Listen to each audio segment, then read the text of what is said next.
আমাদের ভারতবর্ষের সবচেয়ে বড় রাজ্য হলো রাজস্থান।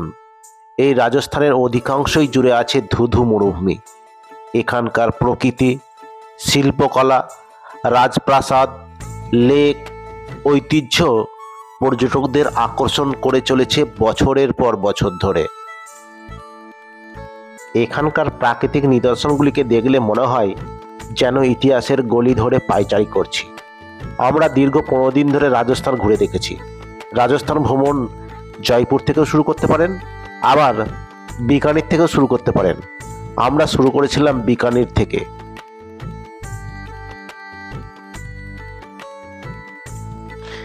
বিকানির ঘোরার পর আমরা ঘুরে নিয়েছিলাম জয়সালমীর, যোধপুর, মাউন্ট আবু, উদয়পুর, হলদিঘাটি, চিত্তরগড়, আজমির, পুষ্কর হয়ে জয়পুরে গিয়ে আমরা রাজস্থান ভ্রমণ শেষ করেছিলাম।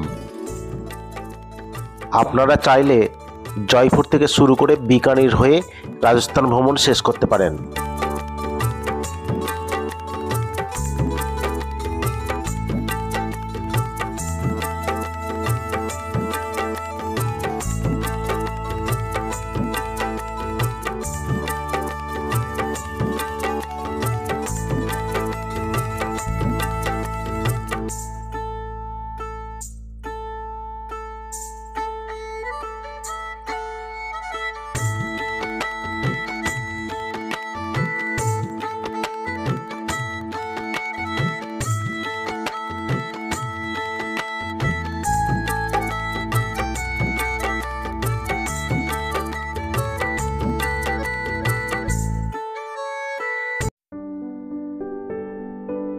বিকানিরের সবচেয়ে গুরুত্বপূর্ণ স্থান জুনাগড় ফোর্ট বা বিকানির ফোর্ট।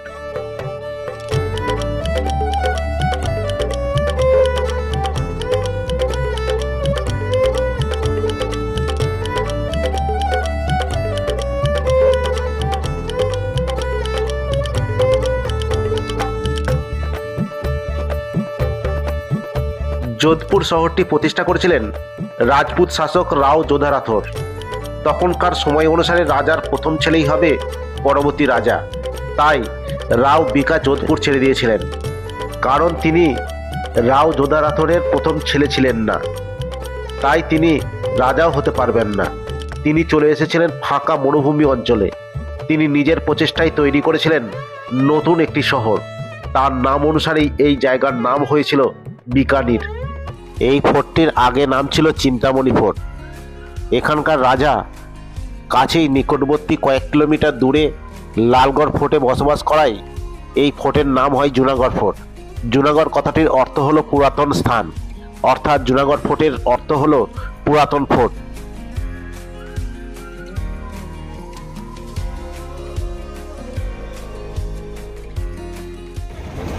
এখন বাজছে রাত 10টা। আমি এখন বিকানি স্টেশনে আছি। বিকানি স্টেশনের 1 নম্বর প্ল্যাটফর্ম সামনেই। তো আমরা যাব জয়সালমীর। বিকানির ভ্রমণ সেরে আমরা জয়সালমীরের উদ্দেশ্যে যাত্রা করছি। 12468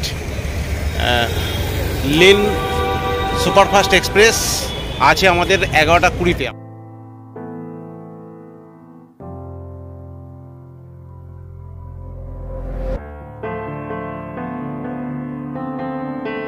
আমরা জয়সালমীর স্টেশনে এই ট্রেনে। তো এখন বাজছে 5টা, সকাল 5টা। কিন্তু সকাল 5টার মধ্যেই কিন্তু ট্রেন চলে এসেছে, মানে বিফোর টাইমে চলে এসছে, প্রায় 15 মিনিট বিফোর টাইমে চলে এসছে। চলুন যে এখানে স্টেশনে আগে ফ্রেশ হই, ফ্রেশ হয়ে তারপর আমরা যে লোকাল সাইট সিনগুলোকে ঘুরবো।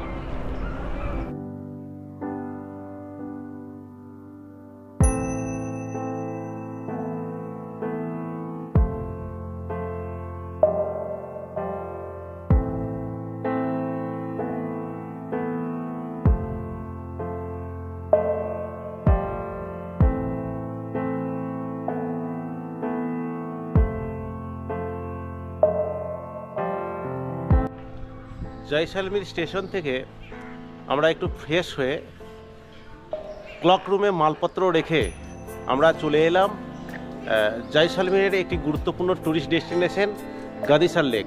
এই গাদিসার লেক 14 শতকে তৈরি করেছিলেন গাদ সিং, জয়সলমেরের রাজা গাদ সিং জল সংরক্ষণের জন্য এই লেকটি তৈরি করা হয়েছিল এবং এর সৌন্দর্য কিন্তু অনেক দেখাচ্ছে।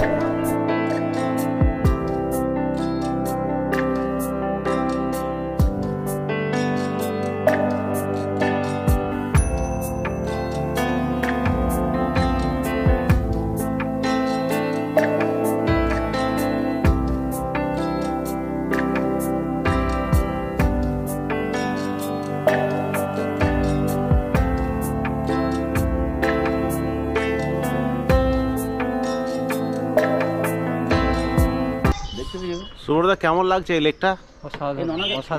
অসাধারণ লাগছে। আচ্ছা, আমরা চলে এলাম এখন গাদিসার লেকের বোটিং পয়েন্টে। গাদিসার লেকের বোটিং পয়েন্টটা দেখতে কিন্তু অসাধারণ দেখাচ্ছি। বোটিং পয়েন্টের গেটটা কিন্তু আর্কিটেকচারের কাজ বেশ সুন্দর।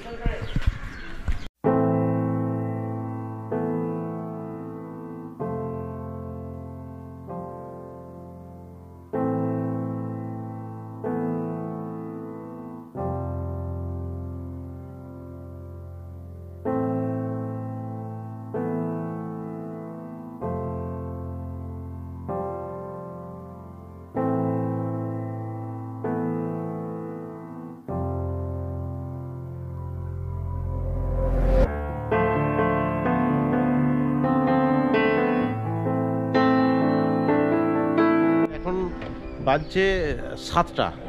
এই 7টার সময় কিন্তু তেমন এখনও পর্যন্ত সূর্যালোক তেমন পরিষ্কার নয়, এখনও আসেনি। আমরা প্রথমে গাদিসার লেকে এসেছি, তারপর আমরা সোনার কেল্লা যাব।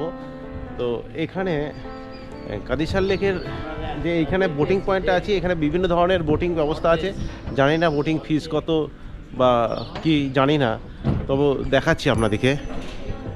এইখানে এই ধরনের বোট আছে, বিভিন্ন ধরনের আকৃতিযুক্ত বোট আছে এবং বোটিংয়ের জন্য 4 জন করে নিয়ে করবে। সবই বেশিরভাগই প্যাডেল বোট দেখতে পাচ্ছি। এখানে প্যাডেল বোট, স্পিড বোট আছে কিনা জানি না, প্যাডেল বোট আছে আর নৌকা টৌকা কিছু আছে। এই যে এইগুলো প্যাডেল বোট, প্রত্যেকটাই প্যাডেল বোট। বোটিং চার্জ কত আমরা জানি না, তার কারণে এখনো পর্যন্ত খুলেনি।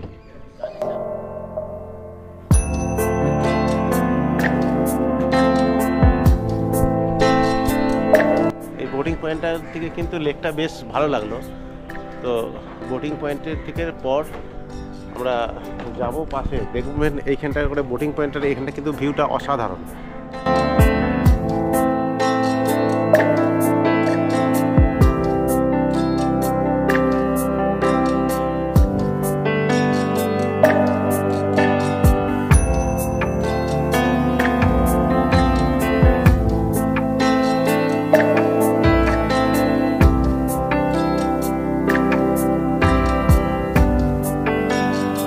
গাদিসার লেক বিশাল বড় লেক, মানে দূরে পাড়ও দেখা যাচ্ছে না এমন অবস্থা। তো ভীষণ বড় লেক। এই লেক পুরো পাড় ঘুরে 4 পাক ঘোরা সম্ভব নয়, মানে 4-5 ঘন্টাতেও সম্ভব নয়। আমরা আরও খানিকটা এগিয়ে এলাম। এখানে রাজস্থানী যে আর্কিটেকচার কাজকর্ম এখানে রয়েছে। লেকটা এইখান থেকে দেখাচ্ছি, এখান থেকেও বেশ কিন্তু সুন্দর। আর সামনে এই যে জিনিসগুলো দেখা যাচ্ছে, এখানে মনে হচ্ছে লাইট অ্যান্ড সাউন্ড শো এর ব্যবস্থা আছে। লাইট অ্যান্ড সাউন্ড শো কোনো জায়গায় লেখা নাই, দেখি সম্ভবত লাইট অ্যান্ড সাউন্ড শো এরই এই সমস্ত জিনিসপত্র বা আছে। এইখানটা বেশ সুন্দর লাগছে।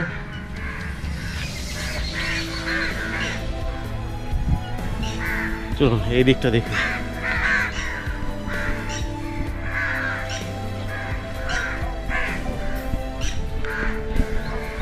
লেকটাকে কিন্তু খুব সুন্দরভাবে 4 পাক, মানে প্রত্যেকটা জায়গা বাঁধিয়ে রেখেছে লেকটাকে দেখার জন্য।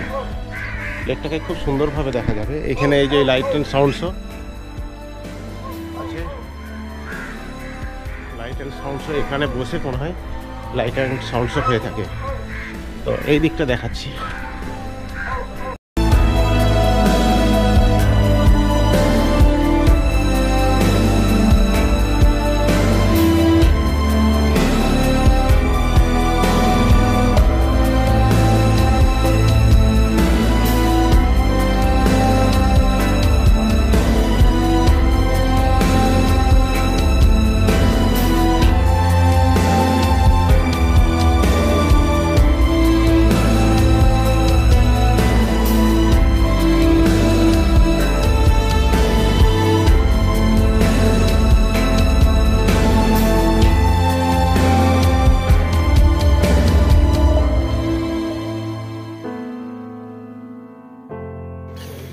গাদিসার লেকের জল কিন্তু খুব স্বচ্ছ এবং ভীষণ পরিষ্কার পরিচ্ছন্ন, কোনো নোংরা নাই, এত সুন্দর পরিষ্কার পরিচ্ছন্ন। এবং লেকের মাঝখানে বিভিন্ন রকম আর্কিটেকচারের বিভিন্ন ছোট ছোট বিল্ডিং টিল্ডিং করা রয়েছে এবং কিছু কিছু গাছ আছে যেগুলো হচ্ছে একদম লেকের মাঝখানে, বড় বড় গাছ লেকের মাঝখানে। এই গাছগুলো কি গাছ জানি না, কিন্তু লেকের মাঝখানে এত জল, তার উপর এইরকম এত বড় বড় গাছগুলো কি করে বেঁচে আছে সেটাই ভাবছি। মানে দারুণ, অসাধারণ। এখানে বোটিং করতে পারলে ভালো হতো, কিন্তু এখনও পর্যন্ত বোটিংয়ের কাউন্টার খুলেনি। তো যাই হোক, অন্য সাইডে যাই, অন্য সাইড থেকে লেকটা কেমন দেখতে আপনাদেরকে দেখাচ্ছি। তো এখান থেকেও বেশ যথেষ্ট ভালো। এটা হচ্ছে বোটিং পয়েন্ট, সেই বোটিং পয়েন্ট থেকে লেকের অবস্থা কিন্তু খুবই সুন্দর, মানে দারুণ লাগছে লেকটা।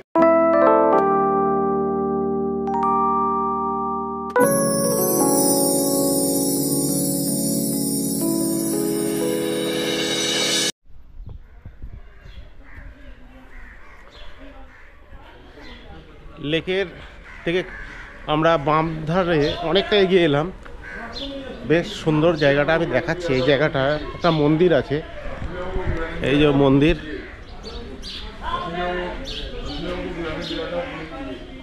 সুন্দর মন্দির আছে। আর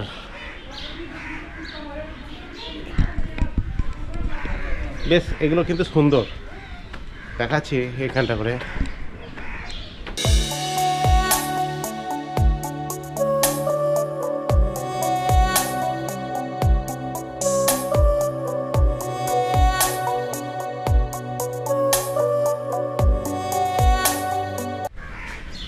কমর ভাই তো গাদিসার লেকে একবার উৎসাহিত হয়ে গেছে, একদম একদম উৎসাহিত।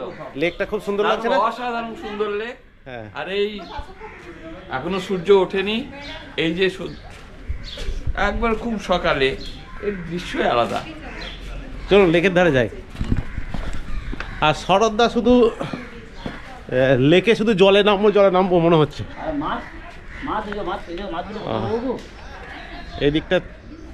এইদিকেও বোটিংয়ের কিছুটা পয়েন্ট, কিছু এখান থেকেও বোটিং করা হয়। এই যে ঘাট আছে,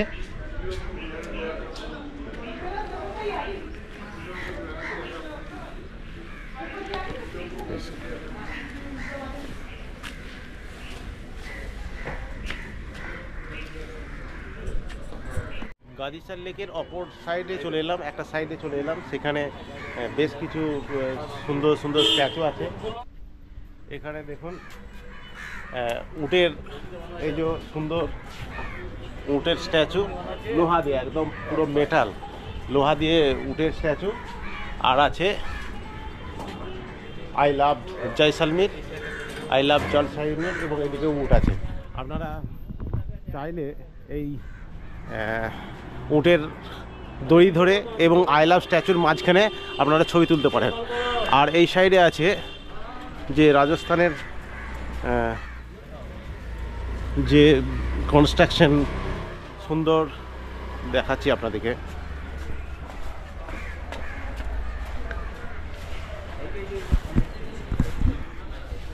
জায়গাটা যথেষ্ট সুন্দর জায়গা, গাদিসার লেক দেখাচ্ছি এই জায়গাটা।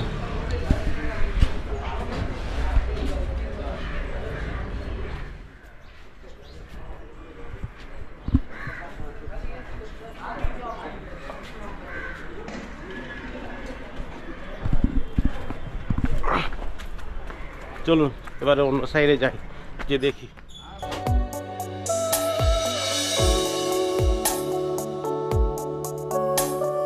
গাদিসার লেক দেখার পর আমরা হেঁটে চলেছি প্রায় 1.2 কিলোমিটার হাঁটতে হবে, তারপর আমরা সোনারকেল্লা পৌঁছাবো। সোনারকেল্লা ওখান থেকে দেখলাম বেশ সুন্দর লাগছে, চলুন সোনারকেল্লা যে দেখি।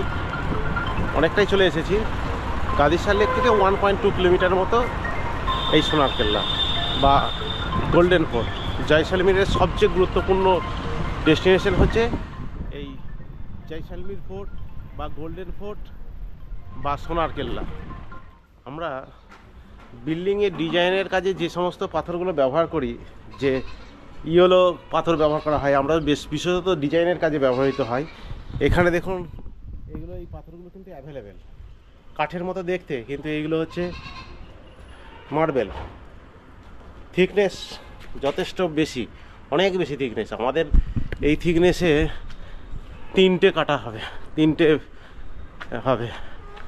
আমরা যাচ্ছি, এখানে প্রচুর এইরকম মার্বেলের, এই গোল্ডেন মার্বেল, আমরা ওখানে বলি ইয়েলো মার্বেল, যদিও সেই ইয়েলো মার্বেলগুলো আমাদের ডিজাইনের কাজে লাগে। এরা এই মার্বেল দিয়ে বাড়ি তৈরি করছে, পিস পিস করে কেটে কোনো জায়গায় বসাচ্ছে, বিভিন্ন কাজে লাগাচ্ছে এরা। প্রায় 800 মিটার পথ অতিক্রম করলাম, করে এইরকম ধরনের প্রত্যেকটা বাড়ি দেখুন, গোল্ডেন কালারের মার্বেল দিয়ে তৈরি এই বাড়িগুলো, এবং সুন্দর সুন্দর ডিজাইন। আর কিছুটা দূরই সোনার কেল্লা, 200 মিটার।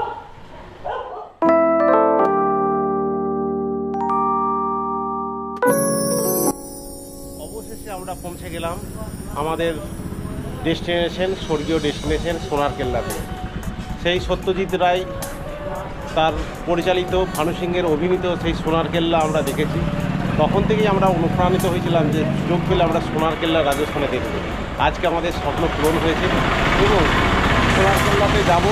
এই সোনার কেল্লাতে আসলে বহু মানুষ বাস করে। সোনার কেল্লা, অনেক কেল্লাতেই মানুষ বাস করে, কিন্তু এই সোনার কেল্লাতে যে কেল্লার বিভিন্ন বিল্ডিংগুলোতে বসবাস করে মানুষের সংখ্যা সবচেয়ে বেশি ভারতবর্ষে একমাত্র এই সোনার কেল্লা বা জয়সালমীর ফোর্ট বা গোল্ডেন ফোর্ট। সেই গোল্ডেন ফোর্টে এসে পৌঁছেছি। এই